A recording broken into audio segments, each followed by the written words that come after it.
भारत माता के इतिहास में अगर किसी नौजवान ने अपने जोश, बलिदान और विचारों से पूरे देश की रग रग में आजादी की आग जलाई, तो वह नाम है भगत सिंह। एक ऐसा नाम जो हर भारतीय के दिल में बसता है, जो आज भी प्रेरणा बनकर धड़कता है। आओ जानते हैं कौन थे भगत सिंह, उन्होंने क्या किया और कैसे वे अमर हो गए। भगत सिंह का जन्म 28 सितंबर 1907 को पंजाब के लायलपुर जिले, अब पाकिस्तान में फैसलाबाद के बंगा गांव में हुआ था।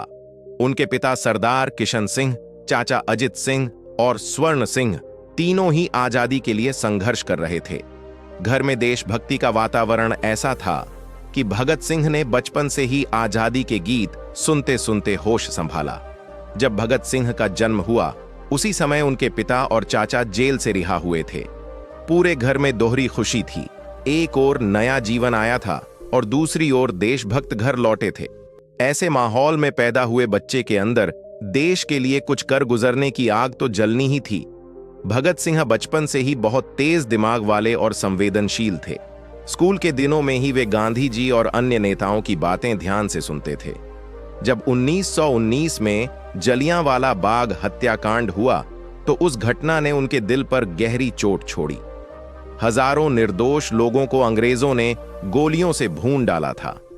13 साल के भगत सिंह ने अगले ही दिन उस जगह जाकर मिट्टी अपने बैग में भर ली और कहा, यह मिट्टी आजादी की खुशबू से भरी है, मैं इसे हमेशा अपने साथ रखूंगा। यह घटना उनके जीवन का मोड़ बनी। अब वे सिर्फ पढ़ने वाला लड़का नहीं रहे, बल्कि देश के लिए जीने मरने की कसम खाने वाले नौजवान बन गए। 1921 में महात्मा गांधी ने असहयोग आंदोलन शुरू किया। देश भर में लोग सरकारी स्कूलों, दफ्तरों और नौकरी छोड़ने लगे। भगत सिंह ने भी सरकारी स्कूल छोड़ दिया और राष्ट्रीय विद्यालय लाहौर में दाखिला लिया, जहां स्वतंत्रता सेनानियों के विचार सिखाए जाते थे। लेकिन जब चौरी चौरा कांड के बाद गांधी जी ने आंदोलन वापस ले लिया, तो भगत सिंह को बहुत दुख हुआ। उन्होंने कहा, अहिंसा तब तक अच्छी है जब तक दुश्मन इंसानियत समझे, लेकिन जो हमारी बात गोली से देता है, उसे जवाब भी गोली से देना चाहिए। यहीं से भगत सिंह का रास्ता गांधी जी से अलग हुआ। अब उन्होंने तय कर लिया था कि आजादी हथियारों और क्रांति से ही मिलेगी। 1923 में भगत सिंह नेशनल कॉलेज लाहौर में पढ़ने लगे। वहीं उनकी मुलाकात भगवती चरण वोहरा, सुखदेव, राजगुरु, चंद्रशेखर आजाद जैसे देशभक्तों से हुई। साथ मिलकर उन्होंने हिंदुस्तान रिपब्लिकन एसोसिएशन HRA को Hindustan socialist Republican association HSRA में बदला। इस संगठन का लक्ष्य था भारत को अंग्रेजों से आजाद कराना और समाज में समानता लाना। भगत सिंह अब खुले तौर पर अंग्रेजों के खिलाफ योजना बनाने लगे। उन्होंने कई पत्र पत्रिकाओं में लिखकर युवाओं को जगाने का काम किया। उनकी कलम की धार किसी तलवार से कम नहीं थी।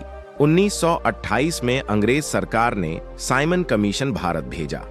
पूरा देश उसका विरोध कर रहा था, क्योंकि उसमें कोई भारतीय सदस्य नहीं था। लाला लाजपत राय ने लाहौर में इस कमीशन के खिलाफ प्रदर्शन किया। अंग्रेज पुलिस अधिकारी जेम्स स्कॉट ने बेरहमी से लाठीचार्ज करवाया। लाला जी गंभीर रूप से घायल हुए और कुछ दिनों बाद उनका निधन हो गया। यह घटना भगत सिंह के लिए असहनीय थी। उन्होंने कसम खाई, लाला जी की मौत का बदला जरूर लूंगा। 17 दिसंबर 1928 को भगत सिंह, राजगुरु और सुखदेव ने योजना बनाई और सैंडर्स नामक पुलिस अधिकारी को गोली मार दी। हालांकि उनका लक्ष्य स्कॉट था, लेकिन गलती से सैंडर्स मारा गया। फिर भी यह घटना ब्रिटिश शासन के लिए बड़ा झटका थी। सैंडर्स की हत्या के बाद भगत सिंह का चेहरा सब पहचान चुके थे। उन्होंने बाल कटवा लिए, मूंछें साफ कर लीं और अंग्रेजी सूट पहनकर कलकत्ता की ओर निकल गए। वह अब एक पूरी तरह से नया व्यक्ति बन गए थे। इस दौरान वे लेख लिखते रहे, लोगों को जागरूक करते रहे और HSRA को मजबूत बनाया। उन्हें पता था कि अब गिरफ्तारी कभी भी हो सकती है, लेकिन वे डरे नहीं। वे कहते थे, क्रांति की तलवार विचारों की सांड पर तेज होती है। 8 अप्रैल 1929 को भगत सिंह और बटुकेश्वर दत्त ने दिल्ली सेंट्रल असेंबली विधानसभा में बम फेंके। ये बम किसी को मारने के लिए नहीं, बल्कि अंग्रेजों को जगाने के लिए था। उन्होंने खुद को गिरफ्तार करवा दिया ताकि उनका संदेश पूरे देश में पहुंचे। उनका नारा था, इनकलाब जिंदाबाद। अदालत में भगत सिंह ने कहा, हमने बम फेंका ताकि बाहरी सरकार सुन सके। जब इंसाफ की आवाज को दबाया जाता है तो आवाज उठानी पड़ती है। यह घटना पूरे भारत में बिजली की तरह फैल गई। हर युवा भगत सिंह को अपना आदर्श मानने लगा। गिरफ्तारी के बाद भगत सिंह ने जेल में कई दिन भूख हड़ताल की। उनकी मांग थी कि राजनीतिक कैदियों को सम्मान दिया जाए। इस हड़ताल ने ब्रिटिश शासन को हिला दिया। 70 से अधिक दिनों तक उन्होंने बिना खाना खाए आंदोलन किया।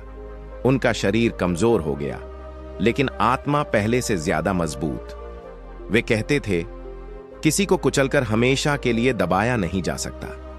मौत के बाद भी विचार जीवित रहते हैं।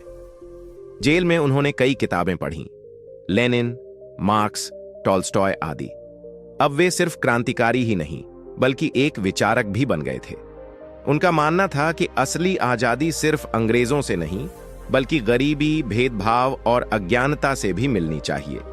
मुकदमे के दौरान भगत सिंह, राजगुरु और सुखदेव ने हर सवाल का जवाब मुस्कुराते हुए दिया। अदालत में भी उन्होंने अंग्रेजों को अपने विचारों से झकझोर दिया। उन्होंने कहा, हमारा लक्ष्य किसी को मारना नहीं, बल्कि अत्याचार को खत्म करना है। मौत से हमें डर नहीं लगता, क्योंकि मौत ही हमारे विचारों को अमर करेगी।